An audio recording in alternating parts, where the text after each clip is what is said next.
Welcome to Fresh Bread with Raymond McCulloch. Raymond is the former editor of Irish Christian magazine Bread and, with his wife Jerry, directs Kingdom Come Trust, based in Northern Ireland. He has pastored and led worship for several years in Belfast and is currently involved in music and media production. Hi, I'm Raymond McCulloch. Welcome to episode 23 of our series Fresh Bread, Your Kingdom Come, based on my book The Whore and Her Mother, 9/11, Babylon and the Return of the King. If you've missed the previous shows, don't worry. You can still play or download the podcast of previous shows from our website kingdomcome.org.uk, or you can read the first few chapters of the book for free there, and you can download the relevant prophetic passages for your own study. You'll also find more information about the music and the content of each show, and you can read all the encouraging emails we receive about this and our previous shows. Here is one of them. Dear Brother Ray, may the peace and joy that is possible through knowing the Lord be with you always. Your wonderful voice is with me as I end my weekend, and I am so impressed that you have such a stand-up and distinctive ministry for the Lord. Truth hurts sometimes, but truth is what we all need. Rhonda Davis, USA. If you want to contact us, our email address is simply raymond@kingdomcome.org.uk, or just use the form on our website, kingdomcome.org.uk. In previous weeks we've covered the preface, introduction, and the first 15 chapters of the book. Last week we covered chapter 15, the Return of the King. Let's sum up what we covered then. The Return of the King. 1. When, after his resurrection, Yeshua ascended into the clouds from the Mount of Olives, the angels promised that he would return in just the same way. 2. Daniel says he will come with the clouds of heaven, and all nations will worship him. His kingdom will last forever. 3. Zechariah supports this by describing his feet touching the Mount of Olives, instigating a tremendous earthquake, which will split the mountain in two, east to west. A river will flow out of the city in two different directions, east to the Dead Sea and west to the Mediterranean Sea. 4. According to the Revelation, this earthquake will have repercussions around the whole earth, causing the cities of the nations to collapse.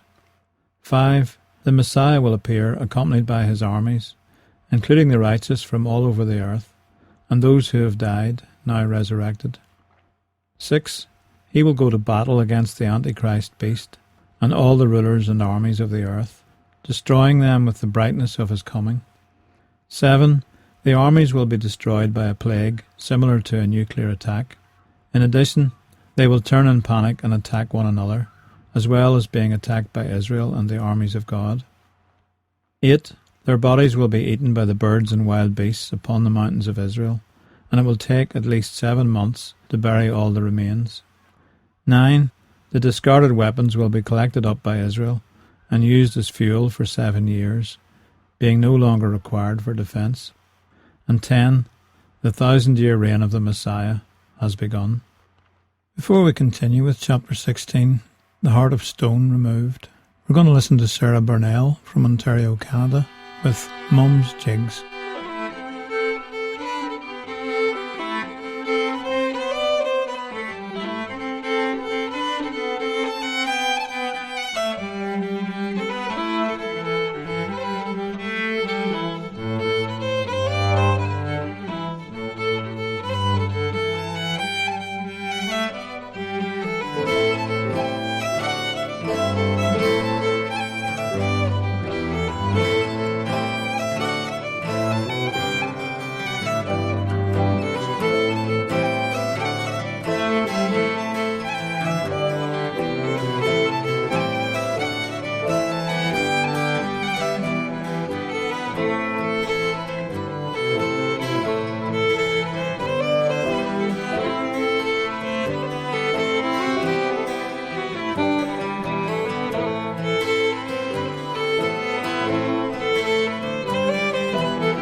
Chapter 16. The heart of stone removed. The Messiah will conquer and begin his reign. But where does this leave the people of Israel? After all, this is the Jewish Messiah we're talking about. The Messiah is of the tribe of Judah. He is not a Christian, but a Jew. Will the people of Israel recognize him as their own Messiah when he comes? The answer is a resounding yes, but there is much more to it than just that. The real question is, when will the people of Israel recognize him as Messiah? This is not a question to which I intend to hand out a categorical answer, but I can give some pointers. Firstly, there are already perhaps as many as 350,000 Jewish people around the world who recognize Yeshua as their Messiah. These Messianic Jews are the first fruits. Secondly, there are many who are of Israelite descent, but not specifically Jewish, who also recognize Yeshua. These may be from the Lemba in Zimbabwe and South Africa, Ibu and Yoruba from Nigeria, Beta Israel from Ethiopia, or Manasseh from India and Burma. But the majority of the Jewish people are either not religious at all or opposed to acceptance of Yeshua as Messiah. Many of the Israelite tribes, for example the Pashtuns and Kashmiris, are Moslem by religion and therefore very closed to acceptance of Yeshua as anything more than a prophet. The Hebrew prophets call first of all for the people of Israel to return to the land of Israel, Eretz Israel. Then he will put a new heart and a new spirit into them, and remove the heart that is hard as stone. Ezekiel 36, verses 8 to 32. But you, mountains of Israel, will produce branches and fruit for my people Israel, for they will soon come home. I am concerned for you, and will look on you with favour. You will be ploughed and sown, and I will cause many people to live on you, yes, all of Israel. The towns will be inhabited, and the ruins rebuilt. I will increase the number of people and animals living on you, and they will be fruitful and become numerous. I will settle people on you as in the past, and will make you prosper more than before. Then you will know that I am the Lord. I will cause people, my people Israel, to live on you. They will possess you, and you will be their inheritance. You will never again deprive them of their children. Verse 24. For I will take you out of the nations. I will gather you from all the countries, and bring you back into your own land. I will sprinkle clean water on you, and you will be clean. I will cleanse you from all your impurities and from all your idols. I will give you a new heart, and put a new spirit in you. I will remove from you your heart of stone, and give you a heart of flesh. And I will put my spirit in you, and move you to follow my decrees, and be careful to keep my laws. Then you will live in the land I gave your ancestors. You will be my people, and I will be your God. I will save you from all your uncleanness. I will call for the grain and make it plentiful, and will not bring famine upon you. I will increase the fruit of the trees and the crops of the field, so that you will no longer suffer disgrace among the nations because of famine. Then you will remember your evil ways and wicked deeds, and you will loathe yourselves for your sins and detestable practices. I want you to know that I am not doing this for your sake, declares the Sovereign Lord. Be ashamed and disgraced for your conduct, people of Israel. As we said in an earlier chapter, this ingathering will be the greatest miracle the world has ever seen.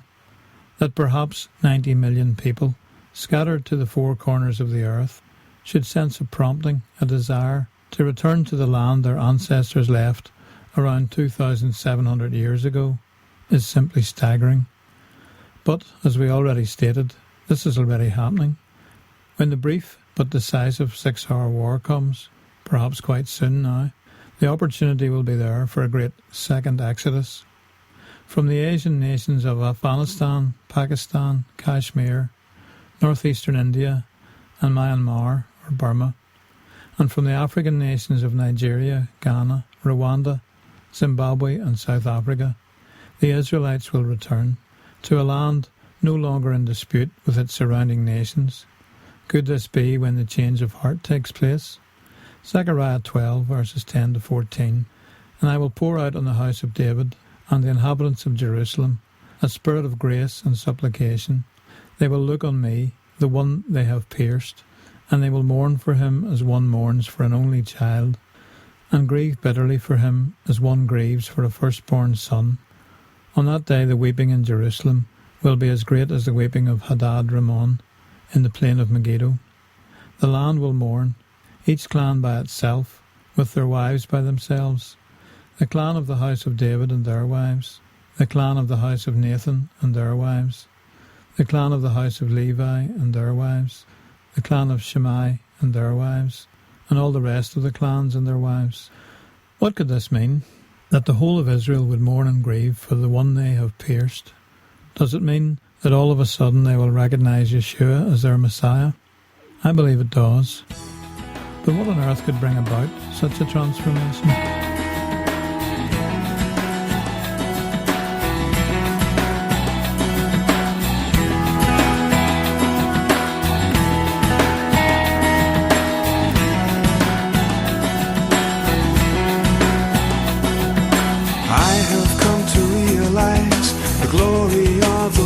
Resides in this jar of clay.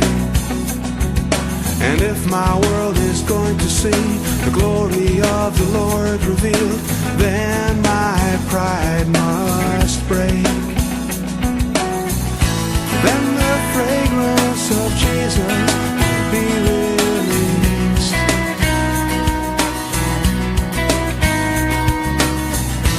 and the glory of God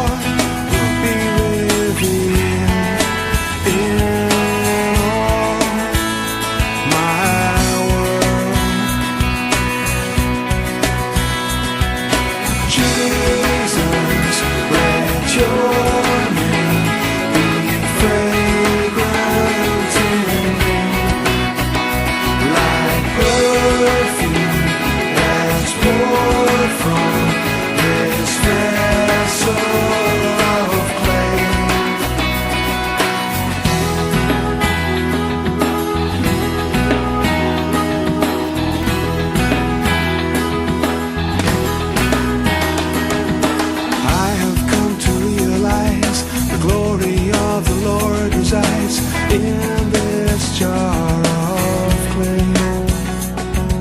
And if my world is going to see the glory of the Lord revealed, then my pride must break. Then the fragrance of Jesus will be released,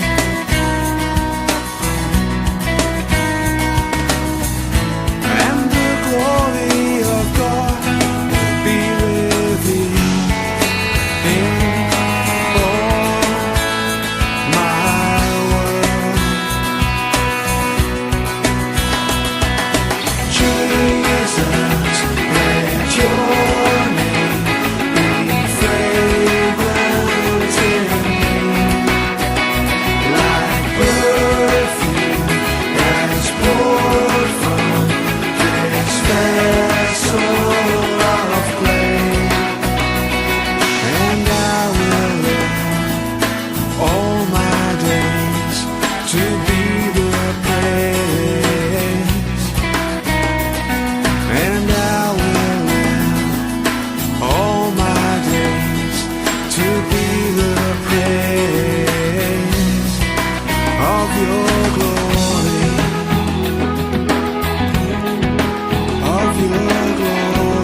from Coleraine in Northern Ireland, and I have come to realise the Ark of the Covenant discovered. I have a theory, based on some facts, but still only a theory. It involves an amateur archaeologist called Ron Wyatt from Kentucky, USA, who made several important biblical discoveries back in the 1980s. Among these discoveries were Noah's Ark in the mountains of Ararat, Turkey, the route of the Red Sea crossing, along with remains of chariots, horses and humans, the site of the real Mount Sinai, Mount Horeb, in the land of Midian in Saudi Arabia, and the remains of the cities of Sodom and Gomorrah in Israel. One final discovery is, I believe, his most significant. Ron claimed to have located the sacred Ark of the Covenant in a deep cave within the city of Jerusalem, quite close to the area of the Garden Tomb. Well, you might ask, why is that not common knowledge then, and announced all over the world? Ron had permission from the Israeli Antiquities Authority to excavate in the area.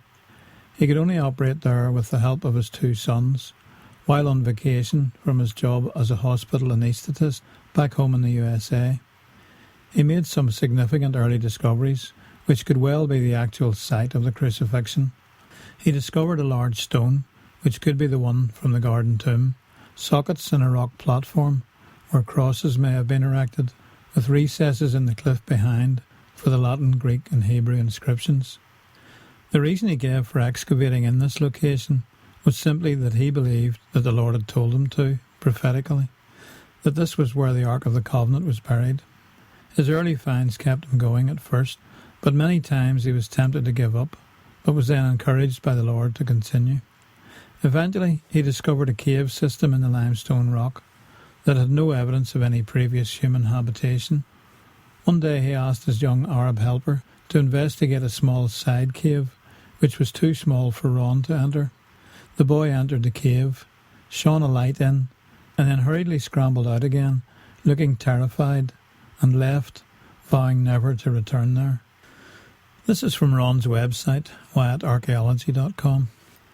Excitedly, Ron extended the entrance to this chamber and crawled in. He found himself crawling across rocks that were piled up almost to the roof. Growing more and more tired, Ron began to move the rocks aside in order to reveal what was underneath. He uncovered some dry, rotted wooden boards, which, when he moved aside, revealed animal skins. Something shiny was under the animal skins. Moving them aside, Ron uncovered the table of showbread from the first temple. Continuing to shift aside more rocks and wood, he then found a stone casing. The lid had cracked and had been moved aside. Ron shone his flashlight down through the crack and saw a chest of beaten gold. He knew he was looking at the Ark of the Covenant. Overwhelmed with emotion and suffering from pneumonia, Ron passed out for 45 minutes in that chamber. It was January the 6th, 1982, when Ron made this amazing discovery. He tried to photograph it with a Polaroid, but the photos turned out foggy. He returned with a colonoscope, but again the photos turned out foggy. Whilst in the chamber, Ron noticed a dried black substance in an earthquake crack in the roof, above the Ark of the Covenant. He noticed that this black substance was also on the lid of the cracked stone casing. Obviously, this substance had dripped from the crack in the roof, and provision had been made for it to land on the Ark of the Covenant, as the stone lid had been cracked and moved aside. Ron wondered what substance could be so sacred that God made provision for it to land on the mercy seat of the Ark of the Covenant. He remembered the earthquake crack at the foot of the cross hole, and suddenly an awesome realization as to what had happened came over him. Ron traced the earthquake crack, and indeed it was the same crack as the one at the cross hole. The dried black substance in the crack was tested and proved to be blood, apparently the blood of Jesus Christ. The Bible says that when Jesus died there was an earthquake and the rocks were rent, Matthew 27:51. A Roman soldier speared Christ in his side in order to make sure he was dead, and blood and water poured out, John 19:34. Ron discovered that this same blood and water poured down through the earthquake crack and fell upon the mercy seat of the Ark of the Covenant. This cave appears to be at the end of a tunnel, down which the priests removed the Ark from the temple during the siege by the forces of Nebuchadnezzar. After placing it and other items there, they then filled the whole length of the tunnel with large rocks, sealing up the entrance, which was in an underground quarry or cave under the city. Ron died in August 1999, and his knowledge of how to enter the cave system is known only to a few people. Ron believed that the Ark would be revealed when the time was right, and not before. You may choose, like many others, to believe that Ron was deluded or mistaken, but his other discoveries have been investigated by others and backed up by further evidence. If what he states is true, and at some future date the evidence of the Ark's discovery is made public by the authorities, and particularly the evidence of the Messiah's blood trickling down from the cross 20 feet above onto the mercy seat, this could be a major factor in convincing the people of Israel that Yeshua is indeed their Messiah. God may have some other means of accomplishing this, therefore it is not essential that you accept this possibility. But for sure, He is going to bring about this miraculous change of heart, so serious that the whole land will mourn at the same time. When could this take place? The passage from Zechariah 12 follows the previous one we quoted in our chapter 14, about all the nations coming to move the immovable rock that is Jerusalem. But there are many examples in prophecy of a time leap between different sections. For example, many of the prophecies of the Messiah's first coming. It would seem, therefore, to be placed after the ingathering of the Israelites from all the nations. In turn, this will mostly happen after the soon coming, very short Middle East war. The complete fulfillment may not actually take place until the fall of Mega Babylon. Isaiah 17 verse 7, "In that day people will look to their Maker and turn their eyes to the Holy One of Israel." This verse occurs in the chapter of Isaiah about the destruction of Damascus, and Israel's enemies being tumbleweed before a gale and gone by morning. So that miraculous victory may be enough of a catalyst to open the eyes of many Israelites to their Messiah, though perhaps, as we have said, not yet the full fulfillment of Zechariah's prophecy above of mourning for the one they have pierced. Paul says in Romans 11:25, "I do not want you to be ignorant of this mystery, brothers and sisters, so that you may not be conceited. Israel has experienced a hardening in part until the full number of the Gentiles has come in, and in this way all Israel will be saved. As it is written, the deliverer will come from Zion.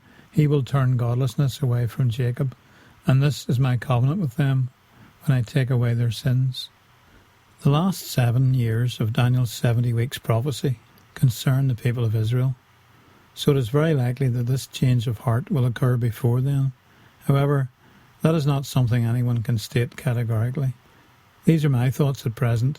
They will hopefully be borne out by the events, but I only offer them for your consideration. Feel free to research further, as will I. Definitely though, this change of heart will come about.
That's Randall Plum from Indiana, USA, and the classical Ode to Joy. Let's sum up what we've covered in chapter 16. The heart of stone removed. 1. Already there are around 300,000 to 400,000 Jewish people who recognise Yeshua as their Lord and Messiah. 2. Many of those who regard themselves as Israelite of the 10 tribes also have this conviction, though many of them are presently Moslem. 3. In Ezekiel 36, the Lord promised a day would come when he would remove the heart of stone and give the people of Israel a heart of flesh, putting his spirit within them. This would appear to be after the great ingathering of all the people of Israel from the nations, and therefore probably after the decisive 6-hour war, which will change the face of the Middle East forever. 4. Zechariah 12 also speaks of this great change of heart. They will look on me, the one they have pierced, and mourn and grieve bitterly. 5. Perhaps the revelation at the right time of blood from the cross falling upon the mercy seat on the Ark of the Covenant could be a significant catalyst. And 6. Israel's hardening in part only lasts until the full number of the Gentiles has come in, and then all Israel will be saved. So perhaps this will happen after the fall of Babylon, when the times of the Gentiles are fulfilled, which is the last 7 of Daniel's prophecy. Join us again next week for chapter 17, the 1,000-year reign of the Messiah. Remember, if you want to buy the book, The Whore and Her Mother, in Kindle or paperback edition, go to our website, kingdomcome.org.uk, or just check on Amazon. Slán agus Banagia. Bye, and God bless. This series is produced by Precious Oil Productions for Kingdom Come Trust. For more information about the series, Bible notes and recordings of previous talks, check out our website at www.kingdomcome.org.uk or write to PO Box 200, Belfast, Northern Ireland, BT 23 7TZ.